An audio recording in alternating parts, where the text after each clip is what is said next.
দাঁড়ান, আপনি কোয়েশ্চেন করছেন, আপনি আমার কোয়েশ্চেনের উত্তর দেবেন। ওদেরকে গিয়ে তো প্রশ্ন করার সাহস নেই আপনার।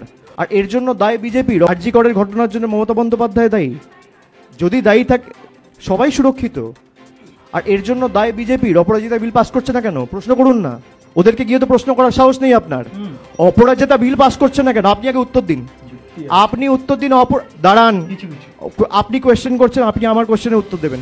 অপরাজিতা বিল 1 বছর ধরে প্রেসিডেন্টের কাছে আটকে পড়ে আছে কেন? জবাব কে দেবে? অপরাজিতা বিল কেন আটকে পড়ে আছে? অপরাজিতা বিল কেন আটকে পড়ে আছে? অপরাজিতা বিল কেন আটকে পড়ে আছে? পার্থ চ্যাটার্জির বিরুদ্ধে অভিযোগ ছিল, ব্যবস্থা নেওয়া হয়েছে কি নেওয়া হয়নি?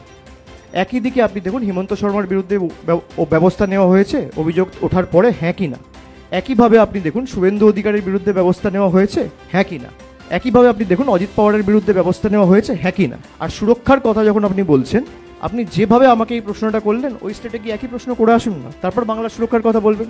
রাজ্যের হাল কি পরিস্থিতি, আগে আপনি প্রশ্ন করবেন, উত্তর নেবেন, তারপর আমাকে প্রশ্ন করবেন। তো ভিডিওটা দেখলে অভিষেক বন্দ্যোপাধ্যায় স্পষ্ট বোঝা যাচ্ছে রিপোর্টারের উপর কিভাবে মেজাজ হারিয়ে ফেলেছেন। হ্যাঁ, রিপোর্টারের উপর মেজাজ হারিয়ে ফেলেছেন। আর হ্যাঁ, যতদূর শুনে মনে হচ্ছে, তোমরাও শুনলে আমিও শুনলাম, ব্যাকগ্রাউন্ডে যে রিপোর্টারের সাথে বাকবিতণ্ডা চলছে আমাদের অভিষেক বন্দ্যোপাধ্যায়ের, আই থিঙ্ক কোনো ফিমেল হবে, কোনো ফিমেল রিপোর্টার। হ্যাঁ, কারণ ভয়েসটা আসছিল ওরকমই, কোনো মেল পার্সনের ভয়েস আসছিল না আমার পার্সোনালি যেটুকুনি শুনলাম। তোমরা কি শুনলে? তোমরা কি শুনলে সেটা আমাকে কমেন্টে জানাও। এটা কি ফিমেলই ছিল? আর যদি তোমরা আরও ভালো কিছু জেনে থাকো তাহলে আমাকে জানাও কমেন্টে। তো অভিষেক বন্দ্যোপাধ্যায় কিন্তু মেজাজ ফুল দমে হারিয়ে ফেলেছেন, এখানে স্পষ্ট বোঝা যাচ্ছে।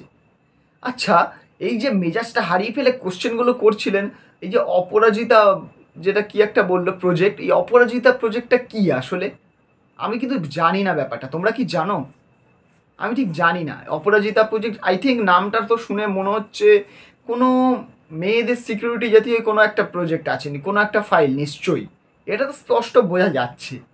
যেখানে নাকি এই টপিকটা শুরুই হলো, মানে আসলে কথাটা শুরুই হয়েছে এইখান থেকেই, যে হয়তো বা শুনে মনে হলো অভিষেক দাদাকে, অভিষেক বাবুকে কিছু একটা বললেন রিপোর্টার এই কাণ্ডগুলো নিয়ে, নির্মম মেয়েদের সাথে নির্মম কাণ্ড যেগুলো ঘটছে সেই নিয়ে কিছু একটা কোশ্চেন করেছিলেন, তার পরিপ্রেক্ষিতে এই উত্তরটা দিয়েছে।